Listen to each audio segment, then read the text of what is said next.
Good morning, everyone. It's Joker, and today we are back with yet another slime video. Today, part 3 of the Heavenly Conquest Storm Dragon stage, the, quote-unquote hardest stage in the game. The first video, we used defense-oriented teams. The second video, we used strong, newer teams, Warrior's Mind and Visions of Coleus.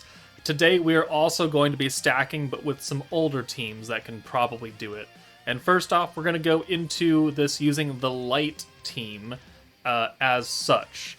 Now, the thing about VELDORA with this team is that he does have 100% stun resistance, which means that we have to go to turn 8 to activate Lumi's secondary effect on her skill, therefore allowing us to stun with RAPHAEL. So we have to go quite a ways into this fight, which means that we're going to be very low HP. And we're going to have to pray that we can get like 1 or maybe 2 nukes off. But, the better part is just not dying. And we don't have EX stats now either. So this could be a bit of a struggle. So I might not even do it live. I might have to voice it over because this might just take a while for me to get the run.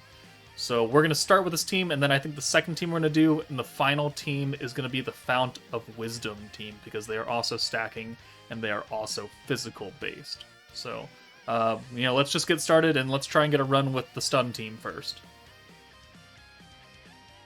Alright, so starting out, we got a good hand. I did switch the team up. I took Megamine out for Violet. She's got turn 3 trait, and we have enough turn 2 traits here to, make sure we get it. So I just want to maximize how much protection gauge we get by bringing 2 turn 3. So we have Violet and we have Hero attached to her, so we'll get a lot of protection gauge on turn 3 now instead of too much on turn 2. So again, we have to go to turn 8 for this to actually work, because we need to be able to stun VELDORA, but we need to wait till turn 8 to have Lumi's resistance effect actually come into play. So I've got a heal charm on SHUNA because turn 8 is kind of difficult. You get ulted like 3 times or something, maybe twice. He's got that 1 turn of super counters and counters where you pretty much only send 1 orb and you call it good. The best way to go about that on that counterattack turn is if you have an ult for a character you don't care about, just ult, because they can't counter it, and it means that you will not, take excess damage. The main thing that I found quite frustrating here is his natural chance to counterattack, because it seems quite high, even without his buff on, and his stupid binding stuff. Now, I don't have any fully maxed out bind dodge accessories, that may come into play. If you have some of those, you can maybe hit that 10% chance, but chances are probably won't happen. But this is going to run like every other team, where you just need to get a whole butt ton of blue orbs to make this work. And you need to do, about 1 million damage, 900,000 damage on turn 8 to guarantee you're killing him, because up until that point, you're not really doing all that much. Like 8,000 here and there on a 200% orb is not going to cut it. But also, if the wrong unit gets locked in and he counters like 3 of them, which has happened multiple times, your unit's pretty dead, especially if they get locked in and then he ults and then you're super dead. So a heal charm is going to be what I recommend most people run, either the single target one or the AoE heal. Lumi also does have small healing capabilities on her alt buff ability, so I mean, if you can get off with it, then you're cool. It works for me. But here, we're bringing in and capitalizing on the full hand of Milim, essentially. So, and then we're going to heal a little bit with the Lumi skill. And I just really need 2 ults here. Realistically, you want to be able to have 2 ults, especially if your RAPHAEL isn't skill fused, isn't level 120 like mine is. Like, as you'll see, I do enough damage with RAPHAEL by itself on the nuke, spoiler. But just in case you're not quite that high, you may want a second ult, which is why we're holding Lumi in the back now, which is unfortunate because she's one of our primary orb changers, but it all works out. And also, you need to have your frontline units up front getting those SHUNA stacks, because she is still one of the most powerful protectors in the game, even without being an EX, because she is double stacking, and those buffs are powerful, and they will carry you. But here is the bad turn. honestly, we're just going to kind of play around it. We're going to send, I think, a Lumi Orb, because she has the most health, so she can survive even a super counter at this point. But we're only going to send one. So 1 orange, get it out of there. Boom. And just normal crit counter. So cool. And we countered back for funzy onesies. So now we're on turn 6. We need to live 2 more turns. He's going to ult us right here, so we need to make sure that our high HP units are up front and not our nukers. So we're going to use Lumi, heal up a little bit. That's going to help Violet maybe tank a little bit better.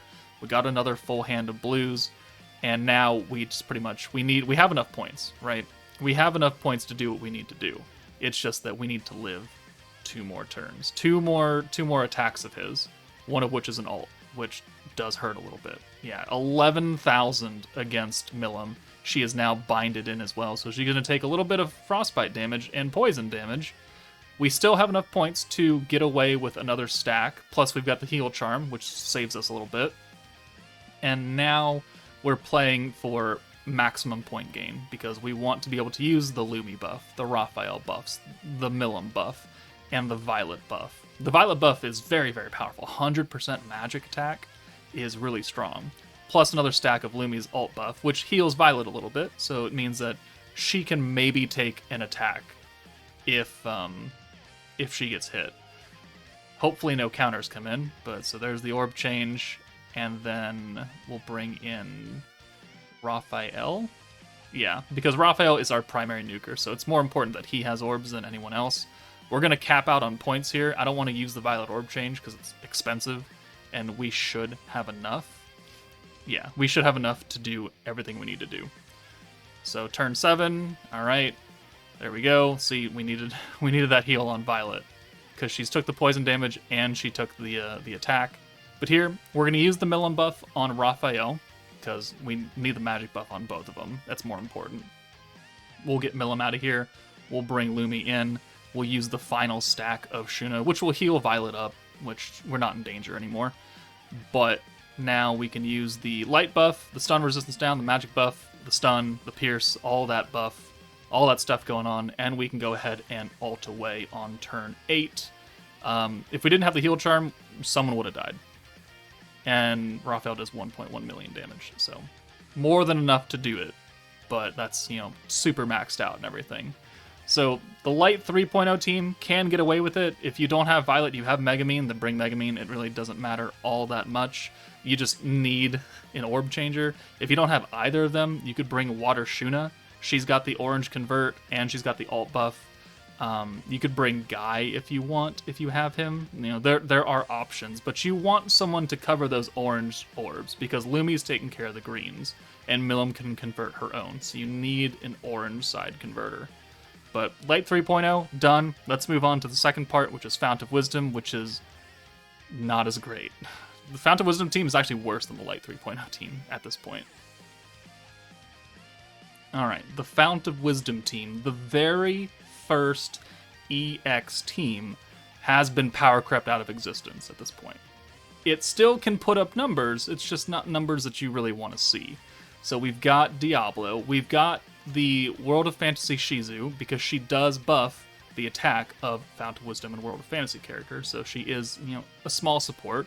We've got Albus for her single target, we've got Trainee for her orb change and the ult rush ability, which also has a wind attack buff on it, which Hinata will benefit from. And then Hinata obviously is another orb changer, plus support, plus the nuking, because she's got the attack buff and her own personal ult buff. And then we've got Fount of Wisdom Rimuru, who's got the orb change. So we've got 4 orb changers on this team that are for blues. Technically Shizu is an orb changer too, but she's green. But we have 3 major big time buffs, 80 points. We have a little bit of support from Shizu and a little bit of support from Trainee. But I'm going to tell you right now, you need a butt ton of luck to make this work. I've got the AoE heal charm on Diablo. I tried to do it without him. Shit does not fly, alright? Does not fly very well. So here is the run. I think I may have to fast forward a bit. I can't remember. Maybe. No? Okay, no, it's a full run. Never mind. Cool. Sorry, I just gave you guys a seizure. But turn 1, we got a good starting hand. You know, we could use the Albus Orb change, and then we can bring in Hinata and Rimuru. Because Trainee is giving us protection gauge on turns 1, 2, and 3, just like Octogram Lumi, she gives us enough to where the traits from Hinata and the trait from Water Shion, who's attached to Rimuru, will give us a double stack of Diablo. And you really, really are looking for an EX ult for Hinata and at least a normal ult for Albus being single target. If you can get an EX ult with Albus as well, perfect. It's going to help you even more because this team just barely gets by on this run. And I you know, the Fountain of Wisdom units for me are not, you know, as duped up as some other units are. Also, we don't get as many stacks because we run this turn with just 4 oranges, so we're missing like an extra stack here and there. It does make cycling a little bit more difficult. But we're going to use Shizu to buff the attack of our 2 single targets, more important than anything else. And then we're gonna bring Trainee in for her turn 3 protection. And then we'll just send 4 oranges. And this will help us get a little bit extra start on the ult for Hinata. Now, this team also does suffer from not having any ult converters, which if you have Blanc, you can bring her. If you have Summer Shizu, you can bring her. But both of them are not really doing much except converting ults. Which, you know, can make life easy, can make life hard. This is a really good hand right here. 5 Hinatas gets us 1.5 ult gauge right there, but realistically they're not doing much for you. You could bring the Hero 2.0 if you want. She might do something. She'll convert to green, but at least she has a secondary skill that will actually do something. But now we're playing around with low health on Trainee. We're playing around with an extra ult on Hinata. So there's the wind attack plus a little bit of ult gauge. Unfortunately, she has no orbs on this turn, so we can't do anything about it. So we're just going to send her away, and we're just going to make a full hand of blue again. And this will also help get Albus's ult. So we'll get Trainee out for Shizu. I think we use another stack of her buff. And then we use the Hinata orb change and then send her away for Rimuru. And then have a full hand of blues. So, nope, not quite yet. Need to use her orb change first. Boom. And then Rimuru comes in. We'll pull that Shizu blue and we'll have a full hand. So looking pretty good here. And this will help get Albus's ult. And then we need to start worrying about, can we get an EX ult with Albus? Can we work out? We're only on turn 4, and we already have an ult and an EX, almost an EX ready to go. And we got a pretty good hand right here as well. But here's his counterattack turn, which means that we can't really do anything about it.